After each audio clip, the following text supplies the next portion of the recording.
uninsured Americans who've been locked out of the insurance market because of a pre-existing condition will now be able to enroll in a new national insurance pool where they'll finally be able to purchase quality, affordable health care.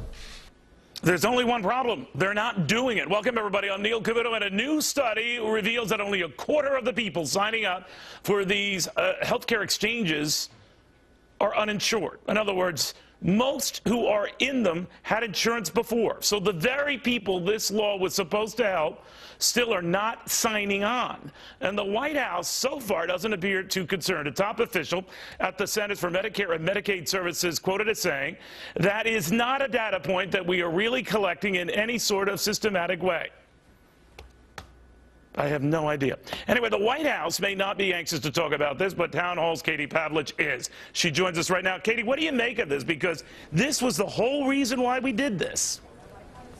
Right. Well, the first point is if the White House isn't keeping track of how many uninsured Americans are getting into the Obamacare exchanges, what was the point of Obamacare? On the second point, why aren't uninsured Americans signing up for Obamacare? And the fact is that if you look at polling from November of 2013, the majority of Americans who were uninsured had no intention of signing up for Obamacare in the first place. And if you go back further than that to 2010, when Obamacare was signed into law, 80% of Americans were satisfied with their health care plans, so of course they're not signing up for these plans anyway. Katie, the argument you hear is that give them time. A lot of people just don't know how to go about this. It's a cumbersome process.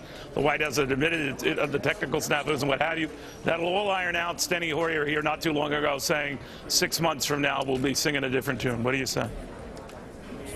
I think that this all comes down to money. So unless Obamacare is going to make things more affordable for people, the number one reason why people the uninsured are not signing up for Obamacare is because it's not affordable, even with subsidies. And the bigger question is, how much money are we going to throw at this? We spent $2 trillion on the whole law. We've spent $1 billion in advertising for Obamacare, and people still aren't signing up. And we spent $500 million on a website that doesn't work. So at what point are people going to realize that we're throwing money at a problem that's not going to be fixed? All right, so flip it around another way. We upended much of our health care system that was working, arguably so for some, but for the 90% who had coverage, to help the 10% presumably who did not. We can quibble over that, whether that 10% figure was real or not.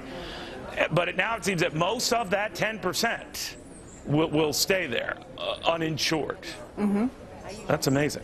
Right. And it is amazing, but this is something that we actually warned about before Obamacare was signed into law. We warned that even after Obamacare was going to be put into place, that millions of Americans, 30 million Americans maybe, would still not have health insurance. And again, it comes down to cost. People were uninsured before because they couldn't afford health insurance, and they sure can't afford Obamacare now.